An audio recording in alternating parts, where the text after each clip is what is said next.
오늘 우리에게 주시는 하나님의 말씀은 마태복음 2장 13절부터 23절입니다. 제가 봉독하겠습니다.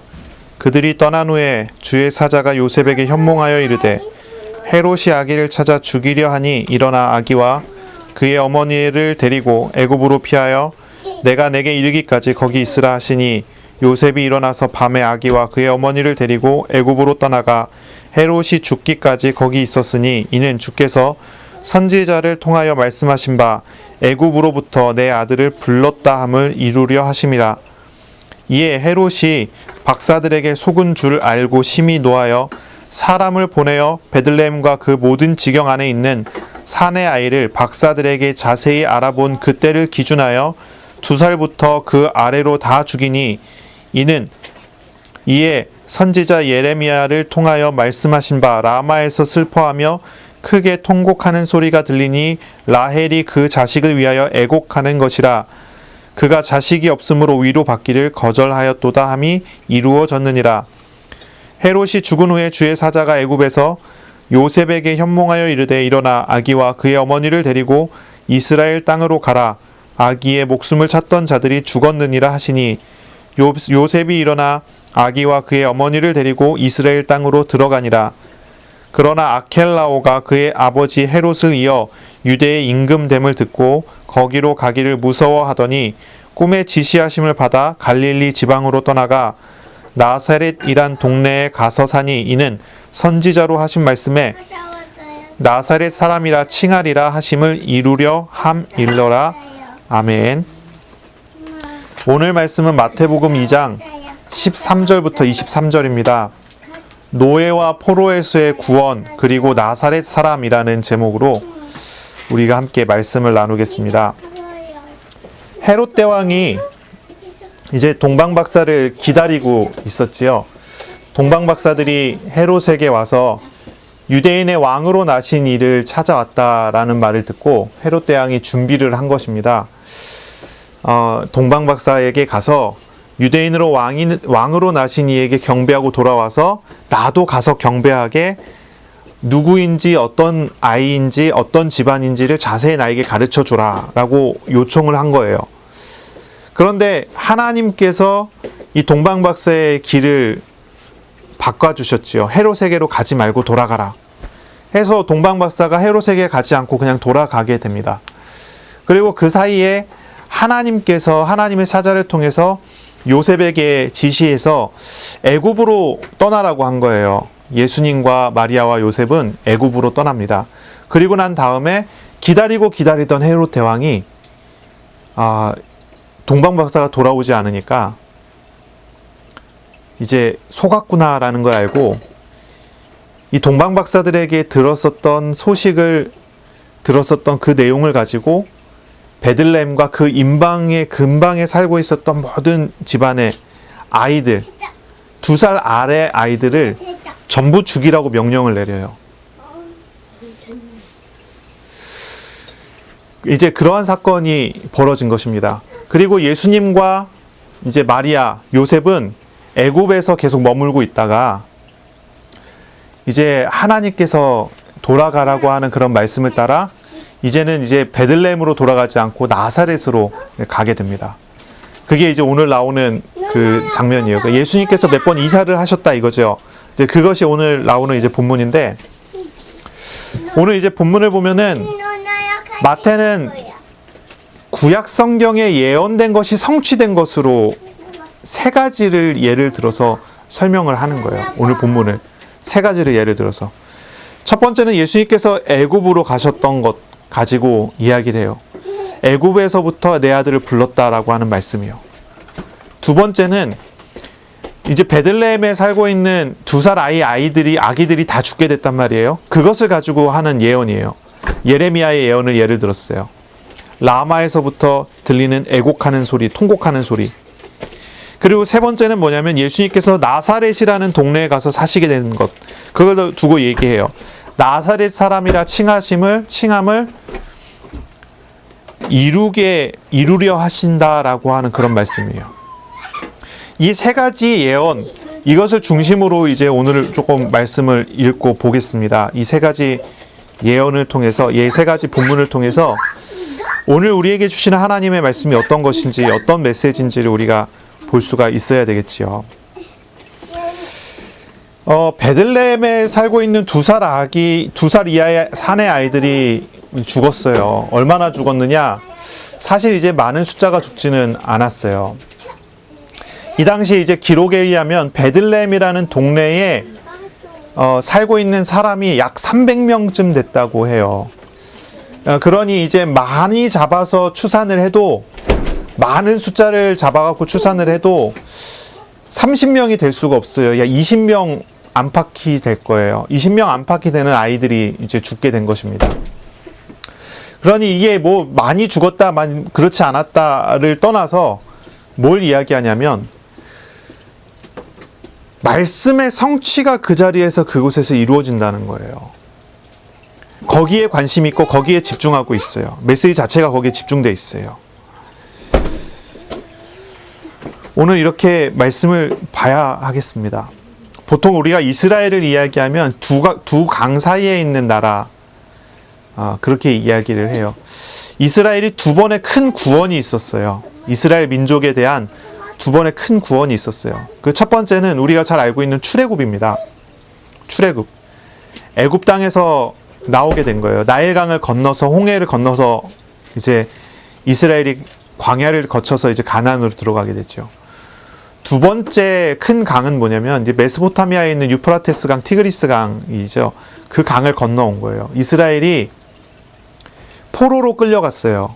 포로로 잡혀갔어요. 이제 왕국이 망하게 되고, 북이스라엘과 남유다 왕국이 망하게 되고 포로로 다 끌려갔다가 이제 이 사람들이 다시 돌아오게 됩니다. 포로에서 이제 해방이 되죠. 고레스 왕의 칙령에 의해서 이스라엘은 돌아가라 해서 이제 강을 건너서 이 사람들이 다 돌아오게 됩니다. 그러니 이제 이스라엘을 우리가 일명 이야기할 때 나일강을 건너왔고, 그리고 티그리스 유프라테스 강을 건너온 민족이다라고 우리가 이야기를 하는 거예요. 큰 구원이 두 번에 있었어요. 물론 이 두 번의 구원 자체가 하나님의 하시는 일 속에서 나타난 거죠. 사람의 일이 아니고, 사람의 노력이 아니고, 온전하게, 순전하게 하나님이 하시는 은혜의 구원을 이야기를 하는 거예요. 출애굽 때 이스라엘 사람들은 어떤 노력도 어떤 희생도 없었어요. 그냥 하나님께서 10가지 재앙을 통해서 구원을 선물로 주신 거예요. 포로에서 해방돼서 돌아올 때도 마찬가지였어요. 독립운동에 성공한 것도 아니었어요. 하나님께서 세운 정치에 의해서, 하나님께서 만들어주시는 은혜에 의해서 돌아오게 된 거죠. 오늘 나오는 이 세 가지 예언의 앞에 두 가지는, 하나는 애굽에서의 구원이고 또 하나는 바벨론에서의 구원을 이야기를 하는 거예요. 그리고 바로 그것이 이스라엘이다라고 이야기하고, 그 이스라엘을 예수님과 동일시합니다. 그런 본문이에요. 그 유대인들이 성경을 잘 알고 있는 이 유대인들이 이 성경 본문을 읽을 때 무슨 느낌을 갖고 어떻게 받아들이겠어요? 예수님의 예언은 이스라엘의 민족의 역사와 같은 거예요. 예수님의 삶 자체가 이스라엘의 역사와 같은 거예요. 이스라엘의 역사를 통해서 보이신 것들이 이제 예수님을 통해서 성취된다는 것을 분명하고 확실하게 보여주는 그런 본문이 되는 거예요. 우리가 조금 더 자세히 이 본문을 읽기를 바랍니다. 이 세 가지 인용문 자체는 바로 그리스도이신 예수님의 실상을 드러내는 역할을 하죠. 예수님이 어떤 분이고 어떤 일을 하시고 어떤 역사를 하신다. 앞에 두 가지 인용문은 이스라엘의 정체성을 드러내고, 그 정체성 그 자체가 예표인데, 그것을 결국 완성하셔서 하나님의 나라를 이루시는 예수님에 대한 설명을 나타내는 거예요. 예수님이 어떤 분이다라는 걸 보여주는 거예요. 먼저 한 절을 보겠습니다. 15절입니다. 이 보시기를 바랍니다. 헤롯이 죽기까지 거기에 있었으니 이는 주께서 선지자를 통하여 말씀하신 바 애굽으로부터 내 아들을 불렀다 함을 이루려 하심이라. 애굽으로부터 내 아들을 불렀다. 이 본문은 호세아서 11장 1절에 있는 본문이에요. 근데 이 본문은 출애굽 자체를 이야기하기보다는 어떤 뉘앙스냐면, 이스라엘이 어디에서 시작됐는지 아느냐, 이스라엘이 어떤 민족인지 아느냐, 바로 애굽에서 불러낸 민족이다. 그러니까 이스라엘의 기원을 이야기하는 그런 본문이에요. 호세아 11장이. 근데 이스라엘의 기원을 이야기할 때 바로 예수님을 이야기한다는 거죠. 예수님을. 예수님께서 애굽에 가셨어요. 그리고 이제 애굽에서 머물다가 예수님께서 다시 돌아오실 거예요. 근데 그것이 뭐냐면 구약에서 이스라엘이 애굽을 떠나 가나안으로 들어오는 그것이 바로 예수님께서 애굽에 머물다가 돌아오는 그것과 일치된다는 거예요. 물론 이걸 이야기하기 전에 조금 더 이야기를 해야 되겠어요. 이스라엘의 근원은 뭡니까? 이스라엘은 하나님께서 노예 상태에서 구원하신 하나님의 아들이라는 거예요. 이스라엘 민족이. 이스라엘 민족 자체는 노예 상태에 있는 민족이라는 거예요. 그게 원래 이스라엘의 본질인데 거기서 건져낸 하나님의 아들이 됐다는 거예요. 바로 예수님께서는 바로 그런 일을 하시는 분이라는 거죠. 예수님의 이름 자체가 하나님의 구원이라는 얘기예요. 여호와께서 구원하신다 또는 구원하시는 여호와를 이렇게 예수님의 이름을 부르게 하면 그렇게 되죠. 우리가 이제 애굽에서 나온다고 했을 때는 누가 생각이 나냐면 모세가 생각나죠. 모세의 이름의 뜻은 다 아시는 것처럼 물에서 건져낸 거예요. 물에서의 구원이에요. 그것이 이제 모세의 이름의 뜻이거든요. 근데 예수님의 이름은 무엇입니까? 우리가 1장에서 봤지만 예수님의 이름의 뜻은 자기 백성을 저희 죄에서의 구원이에요. 모세와 예수님을 계속 비교하는 거죠. 마태가 이것을 쓰면서 예수님과 모세를 자꾸 비교해요. 그리고 모세를 통해 하나님께서 이스라엘을 건져내서 구원하셔서 노예 상태에서 어떤 공로도 없이 노예 상태에서 순전한 은혜로 이들을 구원하신 것처럼 예수님께서 팔레스타인 지역으로 돌아오는 것은 바로 그렇게 구원하시는 일을 하기 위한 것이다라는 것을 보여주는 거예요. 사실 이스라엘이라는 이름은 야곱의 다른 이름이에요. 야곱의 다른 이름. 야곱의 이름은 뜻은 뭐 발 뒤꿈치를 잡는다는 말이죠.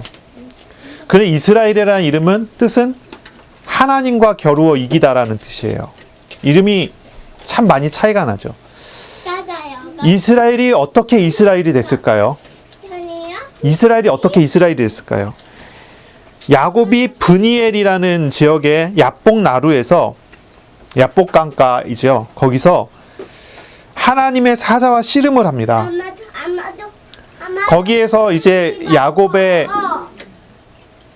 허벅 다리 관절을 하나님의 사자가 쳐서 어긋나게 돼서 발을 절게 됐고 이 야곱은 평생 발을 절면서 살게 됩니다.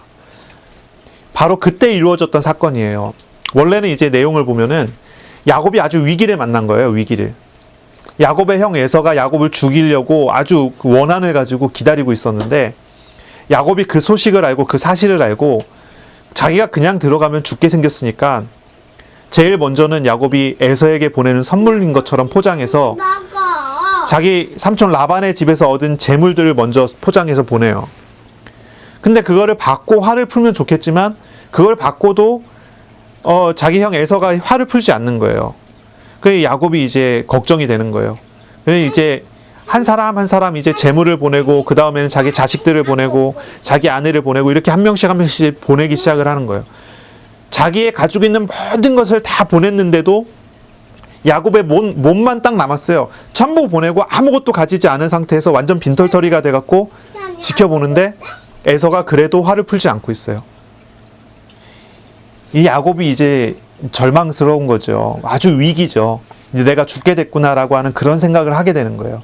그런 와중에 이 야복강 나루에서 하나님의 사자를 만나게 돼요. 그리고 거기에서 하나님의 사자와 씨름을 하게 됩니다. 이제 시간이 지나서 날이 밝아지기 시작을 해요. 우리가 잘 알지만 죄인인 사람이 죄를 가지고 있는 인간이 하나님을 보게 되면 어떻게 됩니까? 죄값을 물고 죽게 되잖아요. 물론 여기에는 하나님의 사자라고 나오지만 하나님의 사자와 하나님과 막 구약 같은 경우는 사실 이렇게 별로 이거를 구분하지 않고 막 쓸 때가 있단 말이에요. 천사라고 이야기하는데 하나님께서 막 사역을 하시고 이런 경우도 있어요. 그러니까 용어적인 차이지 우리가 이거 조금 이해할 필요가 있어요. 거기서 이제 야곱이 어쨌든 하나님과 씨름을 하는 거예요. 하나님의 대리인 사자, 하나님의 천사가 됐던, 그게 하나님 자신이 내려와셨던 어쨌든 하나님의 상징이에요. 야곱이 하나님의 사자와 거기서 씨름을 하는 거예요. 이제 날이 밝아오니까 하나님 사자가 얘기해요. 이제 나를 보내달라. 근데 야곱이 얘기해요. 나를 축복하기 전에는 보내드릴 수가 없다. 이거는 사실 이제 야곱이 생명건 기도를 하는 거예요. 위기의 절망 끝에 몰렸어요. 모든 수단과 방법을 다 사용해도 이제 더 이상 될 수가 없는 상황이에요. 완전히 아무것도 없는 상태에서, 어떤 희망도 소망도 없는 상태에서 하나님께 기도하게 되는 거예요. 씨름이라고, 하나님과 씨름했다. 하나님과 씨름하게 되는 거예요. 우리로 얘기하면 기도가 되는 거죠. 기도하게 된 거예요. 그리고 날이 밝아왔어요. 날이 밝아오면 이제 야곱은 건너가야 돼요. 이제 죽을 수도 있어요. 야곱은 한 가지 대답을 듣기 원해요. 하나님께서 나를 구원하시지 않으면, 하나님께서 나에게 축복하지 않으면 나는 보내드릴 수가 없습니다. 차라리 내가 이곳에서 하나님의 얼굴을 보고 죽고 말겠습니다. 거기에서 하나님의 사자가 야곱의 허벅지 관절을 쳐서 관절을 어긋나게 만들고, 그리고 이야기하기를 이스라엘이라 너가 하나님과 겨루어서 이겼다라고 이야기를 해요. 얘기를 해요. 거기에서 이스라엘이 나왔어요. 사람이 하나님과 겨루어 이길 수 있습니까? 절대 불가능한 것이 이루어졌어요. 아주 모순적인 얘기예요. 하나님과 겨루어 이기다라는 말 자체가 아주 모순적이고 말도 안 되는 거예요, 사실은요. 그런데 그 이름을 주셨단 말이에요. 하나님은 절대자이시에요. 하나님은 전지하세요. 모르는 게 없고요. 전능하세요. 못하실 게 없어요. 하나님은 무소부지하시다 그래요. 아니 계신 곳이 없고 모르시는 게 없고 못할 게 없고요. 하나님은 절대자 그 자체이세요. 그러니 하나님을 이기다 말이 안 되는 거예요. 그건 있을 수가 없어요. 하나님을 정의해도 그렇게 정의는 불가능한 거예요. 하나님을 이길 수가 없어요. 하나님은 그냥 절대자이신 분이니까. 그런데 하나님이 야곱에게 이름을 내려주신 거예요. 너는 이제 이스라엘이다. 이름을 내려주신 거예요. 이거는 무슨 말입니까? 진짜 야곱이 하나님과 겨루 이긴 건가요? 야곱의 고집이 하나님이 이긴 건가요? 아니지요. 절대 그런 게 아니죠. 이 말 안에는, 이스라엘이라는 단어 안에는 하나님의 사랑이 담겨 있는 거예요. 하나님께서 사랑하시기 때문에, 사랑하시는 은혜를 주시기 때문에 져주시기로 하셨다는 거예요. 져주셨다. 하나님의 선택하고 사랑하는 자를 위해서 져주셨단 말이에요. 그리고 그 사랑이 어디에서 표현이 되고 어디에서 나타납니까? 이스라엘이 정말로 이루어진 장면이 어디입니까? 출애굽에서 나타난 거예요. 출애굽에서. 야곱의 12아들이 있어요. 야곱의 12아들은 야곱이 하나님을 만나 씨름하던 그 장소에 있지 않았어요. 야곱의 12아들은 이미 앞서 에서에게로 갔어요. 야곱이 하나님으로부터 이스라엘이라는 이름을 받고 난 다음에, 그 다음에 이루어지는 사건이에요. 이 12아들 사이에 일이 벌어지고 요셉이 노예로 팔려가게 되지요. 그리고 난 다음에 나머지 11명의 요셉의 형제들이 이제 야곱과 함께 다 애굽으로 이주를 하게 되고요. 요셉이 노예로 팔려간 그 애굽 땅에서 요셉의 모든 가족들이 다 노예가 됐어요. 바로 왕의 노예가 됐어요. 그런 상황이 딱 됐을 때예요. 바로 여기에서 이스라엘이라는 말이 성취가 되는 거예요. 이들을 구원하기 위해서 하나님께서 모세를 보내시고, 그리고 그곳에서 10가지 재앙이 일어나지요. 그 모든 재앙을 통해서 모든 우상과 이 모든 세력들을 다 멸하셨어요. 그리고 마지막 10가지 재앙 때 어린 양이 죽게 되죠. 메시아가 오신다는 거예요. 메시아가 구원하신다는 거예요.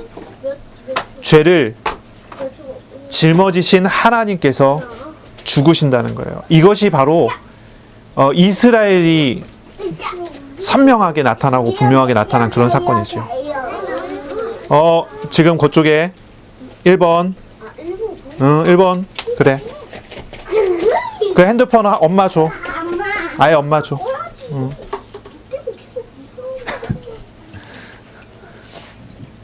응, 그 엄마 줘.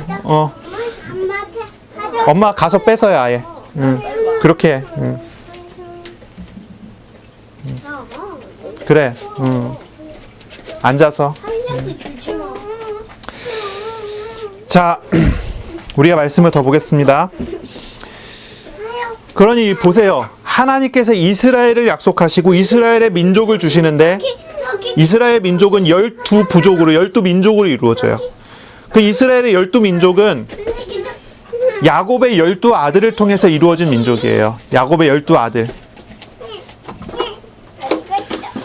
그리고 그 12아들은 공통적으로 한 가지를 경험하게 되는 거예요. 그것이 뭐냐면 하나님께서 구원하시는 일, 죄와 우상에서 구원하시는 일을 경험하게 하는 거죠.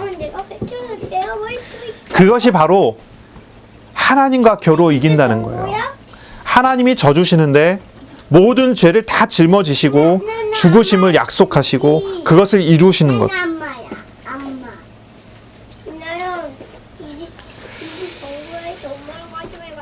그래서 야곱의 그 시험, 야곱이 야복 강가에서 이스라엘의 이름을 받았던 그 시험 이후로 400여 년이 지난 다음에 야곱의 12아들은 12부족이 됩니다. 야곱의 작은 한 가족이 이제 한 나라를 이룰 정도의 규모를 갖게 되고 그것이 준비되었을 때 한 나라가 될 수 있는 규모가 됐을 때 하나님께서는 이스라엘의 이름을 분명하게 선명하게 가르쳐 주시는 거예요. 하나님께서 져주신다. 하나님께서 사랑하신다고 하는 것을 보여주신 거예요. 바로 그것이 이스라엘 민족의 시작입니다. 시작이에요. 그래서 호세아서 11장 1절에 이야기하는 오늘 읽었던 본문에 나오는 거죠. 애굽으로부터 내 아들을 불렀다라고 하는 그 말. 이것이 바로 이스라엘 민족의 어떠한 시작이 되고 이스라엘 민족이 이스라엘이라는 이름을 받았지만 아직 민족이 아니었죠. 이스라엘의 나라가 이제 시작되어지는 그 시작이 이 구절을 통해서 나타나는 거예요. 근데 바로 그것을 예수님께 갖다가 이제 비유를 하는 거예요. 예수님께. 파라오의 박해, 이 이집트 애굽의 바로 왕의 박해 중에 하나님께서는 모세와 이스라엘을 구원하셨지요. 그리고 바로 그것이 대비가 됩니다. 헤롯 대왕의 박해가 일어나는데 그 헤롯 대왕의 박해 중에 있는 이스라엘 민족을 구원하시기 위해서 하나님께서 예수님을 보내시고 그리고 예수님을 통해서 사실은 정치와 문화와 모든 부분 그리고 영적으로 죄와 우상의 모든 부분에 노예가 되어 있는 이스라엘, 영적 이스라엘을 구원하시는 하나님의 사역을 대비시켜버려요. 그래서 헤롯 대왕으로 대표되는 정치 우상, 이게 정치 우상이라고 이야기하지만 정치, 경제, 문화, 종교가 다 혼합되어 있어요. 헤롯 대왕은 아주 잔혹한 사람이었거든요. 헤롯 대왕이 본인이 왕이 되기 위해서 원래 이제 유다에는 하스모니안 왕조라는 게 있었어요. 헤롯이 오기 전에. 이게 뭐냐면 이제 그 제사장 그룹에 있는 이제 그 왕조가 되는데 헤롯이 본인이 왕이 되기를 원했어요. 그래서 어떻게 했냐면 이제 정치력을 발휘를 했죠. 로마의 정부에 이렇게 로마 황제와 이렇게 친하게 되고 막 이런 여러 가지 과정 속에서 유대인의 인정을 받기 위해서 어떻게 했냐면 하스모니안 왕조에 있는 여자 한 명을 데려다가 결혼을 해서 아이를 낳은 거예요. 그것이 이제 헤롯 대왕이 된 거죠. 근데 그렇지만 이 사람은 유대인의 씨가 아니잖아요. 이두메 족속이란 말이에요. 그러니까 이제 에돔 족속이란 말이에요. 헤롯 대왕 자체가. 그러니까 민족이 다르니까 반발도 받고 하잖아요. 그러니까 이 사람이 헤롯 대왕이 어떻게 방법을 쓰냐면 본인이 이제 왕이 돼야 되잖아요. 그러면 자기를 제외한 왕족을 다 죽이겠다. 그래 아주 잔혹하게요. 본인을 제외한 하스모니안 왕조 안에 있는 왕가 사람들, 왕실 사람들을 다 죽여요. 본인만 살아남아요. 자기 아내도 죽여요. 씨를 얻은 아들들이 있는데 아들도 셋을 죽여요. 어느 날 이 사람은 기분이 나쁘다는 그런 이유로 예루살렘 왕궁 안에 있는 신하들을 한 200명을 동시에 죽이기도 하고, 이 헤롯 대왕이라는 사람들, 이 사람이 아주 이런 사람이에요. 이런 이제 성격을 가지고 이런 마음을 갖고 있고. 그리고 이제 자기가 죽을 때가 되잖아요. 죽을 때가 되니까 예루살렘에 있는 유력한 사람들 다 불러 모아요. 그리고 헤롯 대왕 자신의 죽었다라고 하는 소식이 전해질 때가 되면 예루살렘에 있는 유력한 사람들 다 죽이도록 명령을 내려놓고 다 죽여요. 이 사람이 헤롯 대왕이에요. 얼마나 잔혹합니까? 그런 사람이란 말이에요. 그러니까 자기의 권력을 지키기 위해서, 자기의 이런 것을 지키기 위해서 그렇게 하고, 그리고 이스라엘의 어떤 정치적인 부분을 지배하기 위해서 이제 대제사장과 여러 이제 그 종교 지도자들이나 서기관들이나 이런 사람들을 칼로 다스려요. 협박하고 아주 막 이렇게 다스리는 사람이에요. 그러니 한마디로 얘기하면은 그 당시에 유대 민족 자체가 가지고 있는 상황은 억눌려져 있는 거예요. 정치적으로, 경제적으로, 종교적으로 모든 면에서 억눌려져 있는 상황. 거기에 대해서 이야기를 하고 보여주는 거예요. 대비가 되는 거예요. 하나님의 나라의 통치자로서 왕으로 오시는 예수님과, 하나님께서 세우신 왕이신 예수님과 이 헤롯 대왕을 계속 비교를 하는 거죠. 마태는요, 예수님의 진정한 이스라엘로 계속 묘사를 합니다. 하나님의 사랑의 결정체로 나타내요. 죄악 중에 있는 백성을 구원하시는 일을 하는 바로 그런 왕으로 계속 제안을 하고 제시를 하고 보여주고 나타내는 거예요. 우리 예수님께서 그렇게 오셨다는 겁니다. 그리고 그 사역 자체가, 예수님의 사역 자체가 포악한 왕인 헤롯 대왕과 대비되는 참된 왕으로서의 그런 귀한을 이야기하고 그런 귀한을 설명하는 거예요. 이제 예전에 보였었던 그런 예표로서의 이스라엘의 시작이 아니라 이제 참된 이스라엘의 시작인 거예요. 그 이전에 이스라엘은 우리가 눈에 보이는 나라이고 눈에 보이는 그런 정치고 눈에 보이는 그런 것을 통해서 하나님의 통치를 상징적으로, 물론 실제적이지만 상징적으로 보여줬다면, 이제 예수님께서 오시는 이것을 통해서는 완전한 나라, 하나님의 나라를 보여주는 거예요. 그것을 이제 이야기하는 거예요. 그러니 이런 부분들이에요. 이런 부분들을 이제 보여주는 거예요. 이스라엘이 왜 이스라엘이 됩니까? 이스라엘이 이스라엘 될 수 있는 것은 이 사람들이 무슨 정치적인 어떤 능력이 있어서가 아니에요. 이스라엘이 이스라엘 되는 것은 뭔가 뛰어난 상술이 있어서 되는 게 아니에요. 지금 우리 시대의 이스라엘 이야기는 어떻습니까? 세계 부의 몇 %를 가지고 있는 민족, 뭐 이런 거 얘기하잖아요. 그렇죠? 군사력으로 이야기하면은 뭐 미국의 방위 산업체라고 하죠. 뭐 전투기라든지 뭐 이런 거 만드는 방위 산업체의 몇 % 지분을 뭐 유대인들이 가지고 있다든지. 그리고 그런 것이 어디서 왔느냐? 뭐 상술에서 왔다. 막 저도 책을 여러 권 사갖고 봤거든요. 유대인의 상술이라든지 뭐 이런 거. 또 자녀 교육에서 왔다. 탈무드 뭐 이런 거 있잖아요. 탈무드는 사실 이 유대인들의 자녀 교육의 일부분이에요. 아주 작은 부분이에요. 탈무드는 아주 작은 부분을 띄어서 얘기하는 거예요. 유대인의 자녀 교육은 훨씬 더 범위가 넓거든요. 뭐 미드라시, 미시나 뭐 이런 거 들어보신 적 있는지 모르겠어요. 거기에 이제 성경 교육, 토라 교육도 있고 뭐 여러 가지 것들을 이제 가르친단 말이에요. 그런 데서 이스라엘 되느냐? 그렇지가 않아요.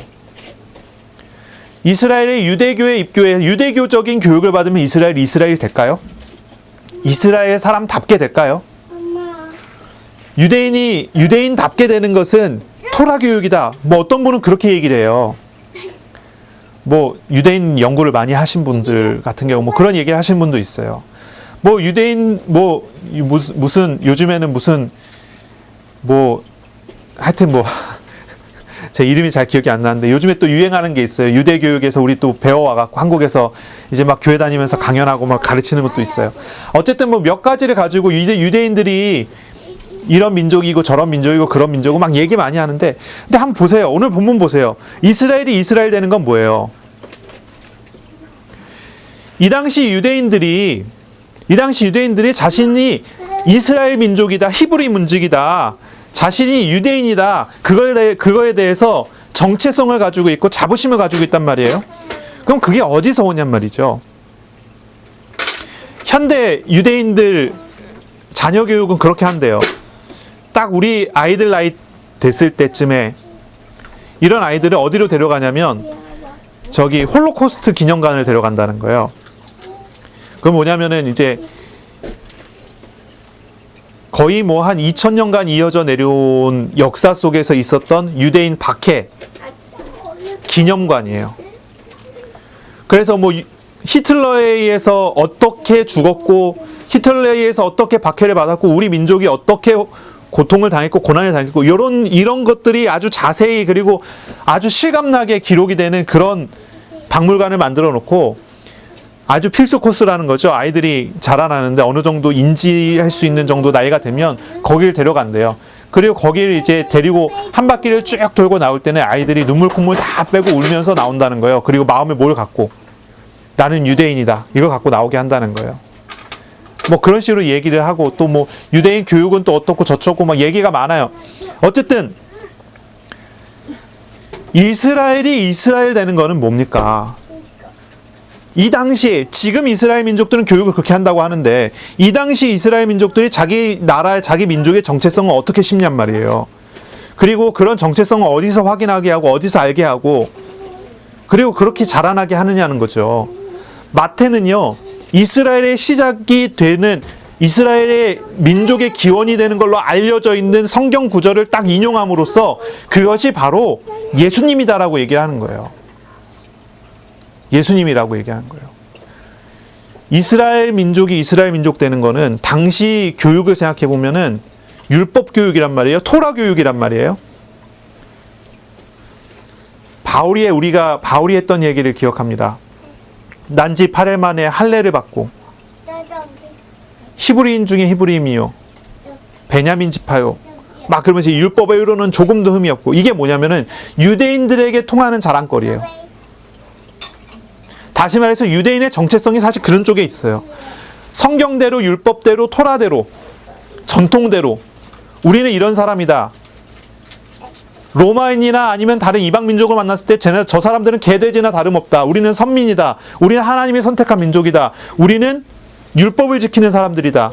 저 개돼지들하고는 전혀 다른 존재다. 라고 하는 거예요.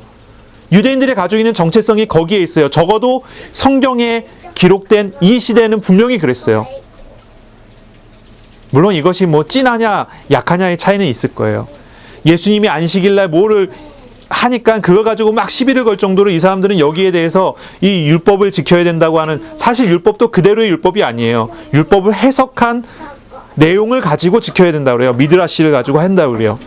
어쨌든 이 사람들이 그런 입장이에요. 그런 태도예요. 그런 걸 가지고 있는 이스라엘. 우리가 이스라엘 민족이고 내가 이스라엘 민족인 건 율법 때문이다. 하나님의 말씀이다. 우리고 이런 것은 회당에서 가르치는 교육 때문이다. 이런 것을 다 가지고 있는데 뭘 얘기를 해요? 이스라엘의 시작은 그게 아니라는 거예요. 그게 아니라는 거예요. 이스라엘 시작은 어디에 있냐면 바로 애굽에서의 구원에 있다는 거예요. 우리가 신앙생활해요. 우리가 신앙생활 한단 말이에요. 우리가 하나님의 자녀예요. 마음에 하나님을 모시고 살아요. 하나님 자녀답게 산다. 어떻게 사는 게 하나님 자녀답게 사는 겁니까? 거짓말 안 하고 도덕적으로? 아니면 하나님 자녀답게 사는 게 어떤 것입니까? 늘 기도하는 기도 습관을 들여갖고 아침, 점심, 저녁으로 기도하는 것? 밥 먹을 때마다 기도하는 것? 그게 하나님 자녀답게 사는 거겠습니까? 예배를 빠지지 않는 것? 헌금 생활을 잘하는 것? 그게 하나님 자녀답게 사는 겁니까? 그렇게 가르치는 사람이 간혹 있는 것 같아요. 그런데 그렇지 않단 말이죠. 하나님 자녀다운 건 뭡니까? 하나님 자녀답게 사는 건 뭡니까? 이스라엘이 어떻게 해야지 이스라엘이 됩니까? 그 시작을 보란 말이에요. 하나님께서 구원한 사람이어야 이스라엘이에요. 하나님께서 구원한 사람이어야 이스라엘이에요. 하나님께서 불러내야지 그 사람이 이스라엘이에요. 이스라엘 사람이에요. 우리가 하나님 자녀다. 물론 이 비교가 조금 다르긴 합니다. 하여튼 우리가 좀 생각났으니까 좀 얘기해요. 우리가 내가 하나님 자녀다. 내가 하나님 자녀다. 교회 다닌다. 신자다 하면은 신자다움이 무엇입니까? 이렇게 하고 저렇게 하고 기도하고 전도하고 뭐 말씀 보고 예배 잘 드리고가 아니에요. 신자다움이라는 건 무엇이냐면 하나님께서 나를 구원하셨다라고 하는 거기서 시작될 때 그거 신자다움이에요. 다시 말해서 하나님이 지금도 나랑 함께 하시고 나를 구원하셨고 나랑 동행하심을 아는 것입니다. 이스라엘이 이스라엘 되는 것은 죄에서 구원하신 하나님이 그들과 동행하시기 때문에 이스라엘이지 율법 교육을 잘 시켜서 이스라엘이 아니에요. 이게 너무 중요해요. 이스라엘이 하나님의 이름을 부를 수 있는 민족이기 때문에 이스라엘이 됐지 하나님의 이름을 부르다 잘못돼서 벌 받을까봐 하나님의 이름을 부르지 않는 민족이 되는 게 이스라엘이 아니란 말이에요. 말이 막 꼬이네요. 어쨌든 그래요. 내가 신앙생활을 하는 거예요. 근데 신앙생활을 어떻게 합니까? 신앙생활을 어떻게 해요? 우리 안에 오셔서 우리와 함께 하시고 나와 함께 하시는 하나님을 알고 믿고 동행함으로 되는 것이 신앙생활이에요. 하나님이 빠진 신앙생활이 가능합니까? 예수님께서 모세와 동일시가 돼요. 여기 보면은 동일시 됐다기보다는 모세로 예표된 실상이 예수님이라는 것을 여기서 드러내요. 애굽으로부터 내 아들을 불렀다. 구원하시기 위해서 불렀죠. 모세를 부르셨죠. 모세를 불러서 하나님께서 이스라엘을 구원하시는 일을 하세요. 문설주와 문인방에 양의 피를 바르게 했어요. 메시아를 통해서. 그리고 그 메시아가 실제로 오셨어요. 예수님으로 오셨어요. 이제 구원하시는 일을 하세요. 헤롯 대왕으로 대표되어져 있는 정치 우상, 경제 우상, 종교 우상 모든 우상들을 전부 이기고 자기 백성을 죄에서 구원하기 위해서 오셨어요. 바로 그것입니다. 이스라엘이 이스라엘 된 것은 하나님의 태도와 관계되어 있어요. 하나님의 사랑과 관계된 거예요. 이스라엘은 자신의 거룩함으로 구원받은 게 아니에요. 야곱은 자신의 의로움으로 하나님과 겨루 이긴 게 아니에요. 전부 하나님의 은혜로 된 거지요. 우리가 바로 그러한 시작을 만난 거예요. 예수님을 통해서. 이스라엘은 예표되는 모세를 통해서 그러한 일을 봤지만 우리는요, 바로 이 예수님을 직접 만남으로써 해방받은 이스라엘이 됐다 이거지요. 그런 은혜가 예수님을 통해서 우리에게 오는 것입니다. 우리가 두 번째 보겠습니다. 두 번째 예표를 보겠습니다. 예표라기보다는 두 번째 예언의 성취를 볼까요? 18절을 보시기 바랍니다. 라마에서 슬퍼하며 크게 통곡하는 소리가 들리니 라헬이 그 자식을 위하여 애곡하는 것이라. 그가 자식이 없으므로 위로받기를 거절하였도다 함이 이루어졌느니라. 라헬은요, 요셉과 베냐민의 어머니예요. 요셉과 베냐민의 어머니가 라헬이에요. 이제 아까 우리가 그 야곱이 약복강가에서 하나님과 씨름한 얘기를 했죠. 라헬이 베냐민을 낳다가 죽어요. 그래서 처음에는 이 야곱이 베냐민의 이름을 베냐민이라고 하지 않았어요. 이름을 베논이라고 불렀어요. 라헬이 죽고 너무 슬퍼서 아들의 이름을 베논이라고 했어요. 슬픔, 고통스러운 그런 이름을 지어준 거죠. 그러다가 나중에 이름을 바꿔요. 베냐민으로 바꿔요. 오른손의 아들이란 뜻이에요. 아주 슬프고 통곡스러운 이름에서 통곡하는 애곡할 만한 그런 이름에서 이제 희망찬 이름으로 오른손의 아들이라는 이름으로 바꿔줘요. 라헬이 베냐민을 낳다가 죽었는데 라헬의 무덤은 이제 뭐 라마라는 곳에 있다라고 알려져 있어요. 그래서 오늘 나오는 본문에 라마에서 슬퍼하며 크게 통곡하는 소리가 들리니 라헬이 이렇게 나오는 것이 나오는데 이 배경을 이야기하면 어떤 거냐면요. 인용된 성경 자체는 이제 예레미야서 31장 15절이에요. 이스라엘이 남유다 왕국이 이제 아수르 바벨론에 의해서 망하게 되면서 이스라엘 남유다 왕국민들이 포로로 끌려가게 됐어요. 포로로 끌려갈 때 이 포로민들을 모아서 출발하는데 모으는 장소가 라마예요. 그러니 보세요. 이제 이스라엘이 망하는 거예요. 망하는 상황이 됐어요. 이스라엘 이제 유다 왕국이 망하게 돼갖고 이제 모여졌어요. 여기에서는 이제 우리의 아들들이 이제 포로로 끌려가게 될 거예요. 자녀를 잃어버린 애곡과 애통하는 소리가 들려지는 장소가 바로 이 라마라는 도시가 이 장소가 되는 거죠. 나 알려줬어요. 이빠야. 그래요. 그래서 이 라마는 뭘 이야기하냐면 사랑하는 사람을 상실한 통곡이 일어나는 장소를 상징해요. 라마에서 이러면 이스라엘 사람들은 어떻게 느끼냐면 우리가 망하게 됐을 때 저기서 통곡했지 이렇게 느끼는 장소예요. 그런 장소. 그런데 그 장소는 라헬이 죽은 장소예요. 야곱의 아들. 야곱은요 아들을 잃어요. 라헬의 아들을 잃어요. 요셉이 노예로 팔려가고 난 다음에 아들을 잃은 게 된 거죠. 그리고 또 나중에 이제 요셉이 쌀 장사를 하다가 이제 막내를 데리고 와라 라고 이야기했을 때 거기에 나오는 이제 내용들이 있죠. 야곱이 요셉도 잃었는데 베냐민까지 잃을 수 없다. 라헬의 아들이에요. 이제 이런 상징이 있어요. 어쨌든 이제 그거는 이제 더 얘기한다면 한참 많이 또 얘기해야 되니까 좀 이제 넘어가고요. 궁금하신 분들은 좀 찾아보시면 될 거예요. 어쨌든 간에 상실의 고통을 이야기하는 장소가 라마라는 그런 장소예요. 하지만 이 라마라는 장소는 그냥 잃어버리는 장소가 아니에요.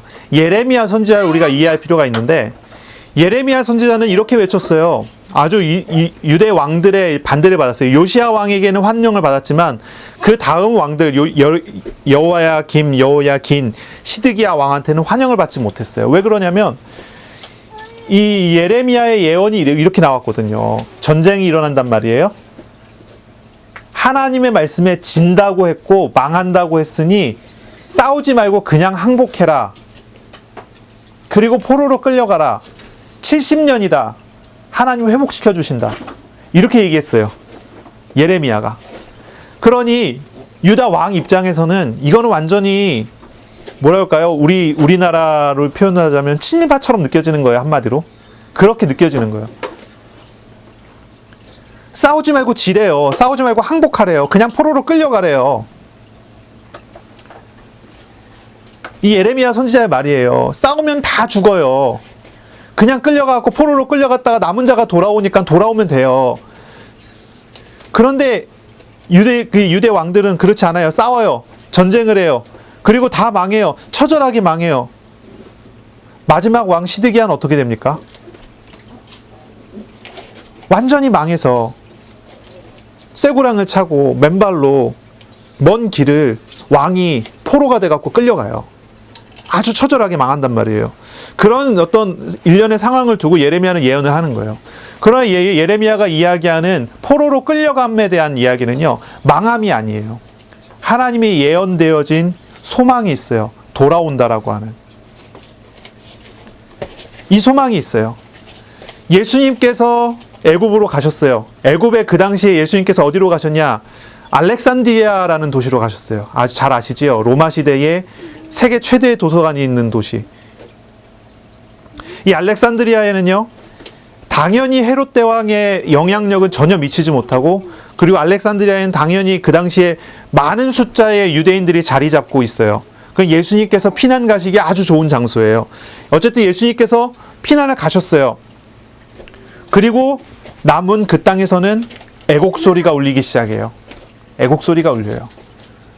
20명이 됐던 30명이 됐던 정확히 추산은 안 돼요. 기록이 없어요. 적은 숫자예요. 하지만 보세요. 300명 사는 도시에 30명이 죽었다고 생각해 보세요. 아이가. 온 동네가 애곡하는 소리로, 통곡하는 소리로 가득해요. 통곡하는 소리가 가득한 그런 장소가 돼요. 그러나 이것은 단지 그냥 통곡으로 끝나는 내용이 아니에요.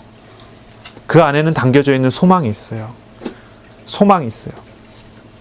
영원한 잃어버림이 아니에요. 때가 되면 돌아오게 되는 소망이 있어요. 예수님께서 다시 오실 거예요. 그곳에 오실 거예요.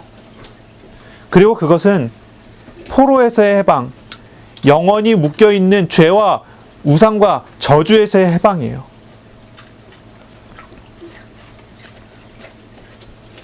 그런 이걸 보셔야 돼요. 이스라엘의 큰 두 번의 구원, 첫째는 출애굽이었다고 한다면 두 번째는 포로 시기의 구원이에요. 출바벨론이라고 해야 되겠죠. 하나님께서 함께하는 사람들에게 하나님께서 오시는 은혜를 보게 할 때에 말이 꼬여요. 하나님과 함께하는 포로 시기는 어떤 걸까요? 애곡이 일어나지만 그 이상으로 소망과 위로를 받게 하시는 거예요. 자녀를 위해 애통한 라헬은 이스라엘의 고국 땅으로 돌아오고 또 새 언약을 맺음으로 위로받게 될 거예요. 이게 뭐야? 그런 애통과 통곡의 소리가 그곳에서 울려 펴지지만 예전에 울려 퍼졌던 그 모든 것들은 바로 예수님께서 돌아오게 되심으로 완전히 바뀌고 변화되게 될 거예요. 하나님께서는 회복과 새 언약이라는 소망으로 포로민들을 위로해 줬어요. 그러나 이제 진짜 위로가 예수님 안에서부터 나오기 시작할 거예요. 사람들의 받았던 위로는 다분히 외면적인 것들도 많았어요. 그리고 나라에 대한 소망, 미래에 대한 소망으로서 위로를 받았어요. 물론 그리스도 안에서, 하나님 안에서 구약의 백성들이 하나님과 동행하는 은혜 속에서 받는 위로로 가득 찼을 거예요. 이제는 우리에게 그리스도를 통해서 실현됐고 실현되었으며 우리 안에서 이루어지고 완성되어지는 그런 위로가 있어요. 개인의 절망이 일어납니다. 개인의 절망이 있습니다. 그러나 그런 개인의 절망 속에서 갖게 되는 소망이 어떤 것입니까? 그리스도 안에서 우리에게 주는 은혜예요.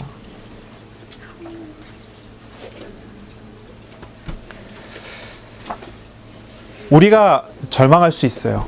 어떤 일 때문에, 어떤 문제 때문에 절망할 수도 있어요. 어떤 소망도 찾을 수 없는 그러한 절망이 우리 눈앞에 보일지도 모르겠어요. 나라가 망하고 다 포로로 끌려가는 그런 상황.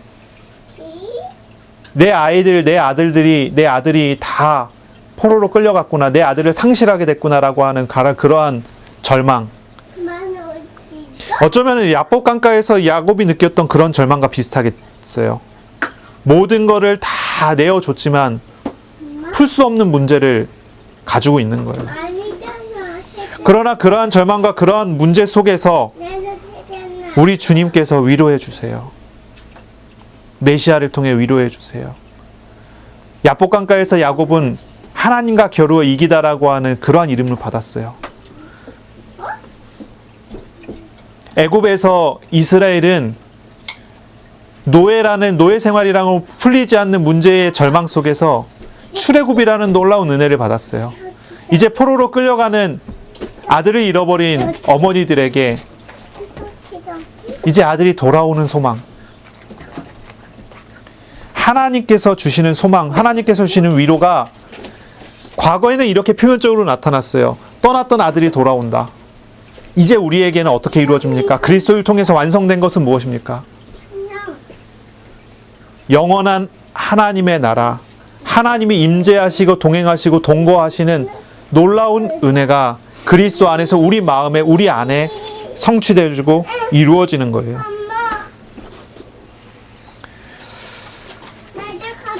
그리스도 안에서는 우리에게 참된 위로가 있습니다. 그리고 세 번째 예언을 보겠습니다. 세 번째 성취를 보겠습니다. 23절을 보겠습니다. 나사렛이라는 동네에 가서 사니 이는 선지자들로 하신 말씀에 나사렛 사람이라 칭하리라 하심을 이루려 함이러라 라고 나와요. 원어를 이렇게 찾아보니까 선지자들로 하신 말씀에 라고 해요. 다시 말해서요, 이 구절은 어느 한 선지자의 말의 성취라고 보는 게 아니에요. 여러 선지자들을 통해서 준 어떤 이미지를 성취했다라고 하는 거예요. 그러니까 이거는 이제 조금 다른 표현이 되는데, 나사렛 사람이다. 구약을 아무리 뒤져도 나사렛이라는 단어가 없어요. 물론 그런 단어는 있지만 예언되어진 예수님께서 나사렛 사람이다, 메시아가 나사렛 사람이다라고 하는 그런 말이 없어요. 그런 말이 없어요. 물론 이제 억지로 찾는 사람들 이렇게 찾아요. 뭐 이사야서 11장에 보면은 이새의 뿌리에서 나오는 싹이라는 단어가 이제 네체르라는 단어인데, 이 네체르라는 단어가 나사렛하고 비슷해갖고 이게 아니냐? 아닙니다. 또 나시린이라고 있죠. 나시린. 우리가 잘 아는 삼손 같은 사람 나시린이잖아요. 나시린이 나사렛이다. 전혀 아닙니다. 이게 뭐냐면은 이제 막 언어 유의적으로 하는데, 이 예언은 그렇게 된 예언이 아니에요. 여러 선지자들이 메시아에 대해서 이렇게 저렇게 막 예언했는데, 예수님 나사렛 사람이라는 그것이 여러 선지자들의 그 예언된 이미지가 이렇게 된 것이다라고 하는 거예요. 그러면 이제 나사렛 사람은 뭔지를 우리가 생각해 봐야 돼요. 나사렛 사람이라는 말은 무슨 말일까요? 베들레헴도 아주 작잖아요. 300명밖에 안 사는 동네예요. 나사렛이라는 동네는요, 알려져 있지도 않은 아주 깡촌이라고 해야 될까요? 그런 곳이에요. 그런 이미지예요. 그냥 어느 정도냐면 경멸적인 표현으로 욕할 때 사용할 만한 그런 단어라고 해야 될까요? 어떤 표현일까요? 뭐 아주 말할까요? 사람을 낮춰보면서 경멸적인 표현으로 촌놈 이렇게 할 때, 촌놈 천년 막 이렇게 할 때, 그런 식으로 사용될 수 있을 만한 용어예요. 나사렛 사람이라는 이 용어 자체가요. 그러니까 저 사람 나사렛 사람이야, 그런 얘기는 저 사람은 배우지도 못했고 뭐 이런 이제 뭐 낮게 볼 만한 것들을 다 포함시킨 말이라고 해야 될까요? 그런 표현이에요. 그러니까 여러 선지자들로 예언됐는데 나사렛 사람이다. 예수님께서 오셔갖고 예수님께서 사역을 하실 건데, 그분이 자라나는 배경이 어디예요? 그분이 자라는 환경이 어디예요? 이분은 왕궁에서 자라나는 것도 아니고, 이분은 어디 무슨 괜찮은 어떤 뭐 귀족집에서 자라는 것도 아니고, 이분은 깡촌 중에서의 깡촌, 거기서도 별 볼 일 없는 목수로 자라난단 말이죠. 예언된 메시아의 이미지는 바로 이런 것입니다. 이런 거예요. 전혀 메시아에게 기대되는 왕적인 위엄과 전혀 다른 이미지를 선지자들이 예언을 했고, 바로 그대로 오셨어요.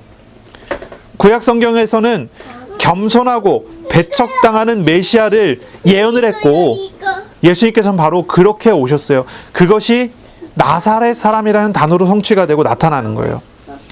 하나님의 나라는 분명히 우리에게 이렇게 주어집니다. 하나님의 나라는, 그 나라는 우리에게 이렇게 임재돼요. 우리에게 임하는 하나님의 나라는 우리에게 어떤 고상함도, 어떤 위엄도, 어떤 것도 우리에게 요구하지 않아요. 우리에게 임하는 하나님의 나라는 이랬어요. 죄인에게, 가난한 자에게, 어려운 사람들에게 임하는 하나님의 은혜. 우리 왕께서는 어떠한 비참한 고통, 죄와 통곡을 전부 짊어지는 모습으로 우리에게 오셨어요. 우리 예수님께서는 나사렛에서 자라나신 거예요. 낮은 자의 모습으로 오셔서 낮은 자를 섬기시는 거예요. 만약에 예수님께서 왕을 구원하기 위해서 오신다면 왕의 모습으로 오시면 돼요. 만약에 예수님께서 중산층을 구원하시기로 하셨다면 중산층의 모습으로 오셔서 중산층의 이미지를, 중산층들이 가지고 있는 짐들을 짊어지시면 돼요. 예수님께서 죄인과 가장 낮은 자들을 사랑하셨기 때문에 그들을 위해서 오실 때 그들의 짐과 고통과 무게를 짊어지시는 모습으로 오셔서 그렇게 사역을 하셔요. 우리 예수님은, 우리의 죄와 우상에서 구원하시는 하나님의 아들 우리 예수님은 우리의 비참함과 고통과 애곡하는 통곡 속에서 우리를 위로하시는 참된 위로자의 모습으로 오세요.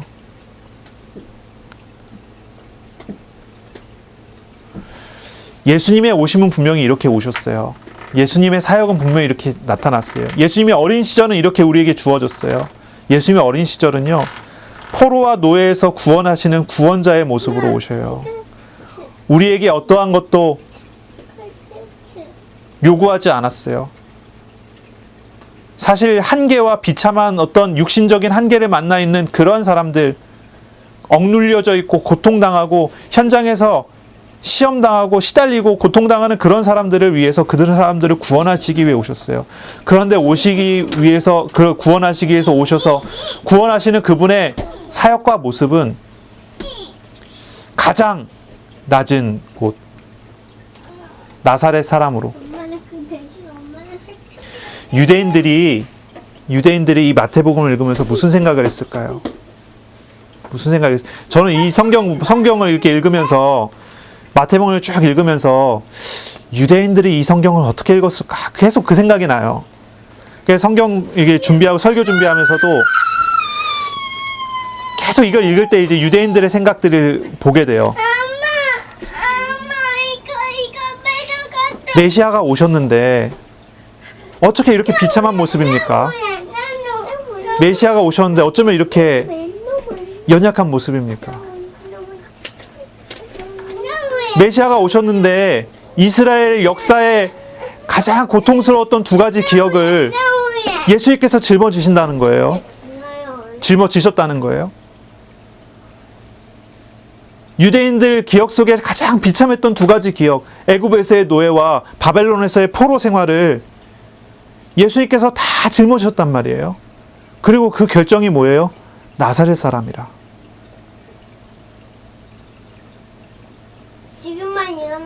바로 이 성경을 읽을 때 유대인들은 나의 이런 연약함, 나의 이런 부족함을 다 짊어지시는 예수님을 바라본다는 거예요. 내가 나된 것이 어떤 것입니까? 바로 이러한 메시아의 희생과 헌신과 메시아의 짊어짐으로 인한 것이 아닙니까? 오늘날 우리가 신앙생활을 하고 오늘날 우리가 살아가요. 매일매일의 삶을 살고 사람들을 만나고 일을 하고 시험을 만나고 사건을 만나고 문제를 만나요. 회사에 나가면 사람에게 시달리고 일에 시달리고, 가정에 들어와 있으면 또 남편한테 시달리고 자식한테 시달리고, 여러 가지 문제와 여러 가지 시달림과 일들에 계속 반복되어지는 생활 속에서 살아가요. 큰 어려움도 큰 문제도 계속 살아가요. 오늘 본문을 읽을 때 여러분은 예수님을 어떻게 맞아들이십니까? 오늘 본문을 읽을 때 여러분은 예수님을 어떻게 대면하십니까? 오늘 본문을 통해 우리에게 자신을 계시하시는 예수님을 여러분은 어떻게 대면하여 아십니까? 시험과 문제와 모든 부분들, 내가 나된 것이 어떻게 되는 것입니까? 내가 하나님 자녀가 되는 것이 어떻게 되는 것입니까? 내가 하나님과 함께하게 되는 것이 어떻게 되는 것입니까?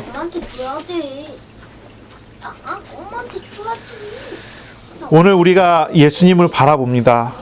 예수님을 바라보면서 저와 여러분은 예수님 안에서 참된 위로를 받으시기를 바랍니다. 우리를 위로하는 것은 무엇입니까? 우리를 위로할 수 있는 것은 무엇입니까? 우리를 사랑하시는 주님, 우리를 위로하는 것은 우리의 죄책과 죽음을 짊어지신 예수님, 우리가 고난 중에라도 우리를 짊어지셨기 때문에 우리를 위하시는 주님이시기 때문에 우리가 의지할 뿐이라는 걸 아는 거예요. 우리의 고통을 아시고 함께 울고 웃고 우리를 도우시는 하나님, 참된 위로가 어디에 있습니까? 우리를 짊어지시는 참 이 하나님 예수 그리스도 안에서 참된 위로를 받으시기를 바랍니다. 하나님의 나라를 누리는 생활을 하시기 바랍니다. 하나님의 나라를 어떻게 누릴까요? 우리가 계속 몇 년 전부터고 작년부터는 아주 구체적으로 이 부분에 대해서 계속 우리가 실천할 부분들을 나누고 있습니다. 우리가 하나님의 나라를 누리는 생활을 시작할 건데, 그런 생활을 우리가 누려야 될 건데, 그 생활을 시작하고 누리는 것은 다른 데 있지 않습니다. 말씀을 묵상하는 데 있습니다. 말씀하시는 하나님을 구하고 말씀하시는 하나님의 행하시는 일을 누리는 것입니다. 그리고 그 말씀 앞에 순종하는 것입니다. 그것이 우리를 통치하고 다스리시는 하나님과 동행하는 삶을 사는 것입니다. 하나님 나라를 누리는 삶을 사는 것입니다. 두 번째입니다. 기도하는 시간을 갖는 것입니다. 마음과 생각을 주님께 맡기고 자신을 주님께 완전히 맡기고 주님과 교제하는 시간을 갖는 거예요. 나의 것을 내려놓는 훈련을 하는 것입니다. 그래서 우리를 위해서 모든 것을 짊어지신 주님과 동행하는 삶을 사는 것입니다. 우리에게 오신 바로 그 예수님으로 인하여 우리가 참된 위로를 받고 예수님과 동행하는 그런 은혜를 누리시기를 바랍니다. 기도하겠습니다.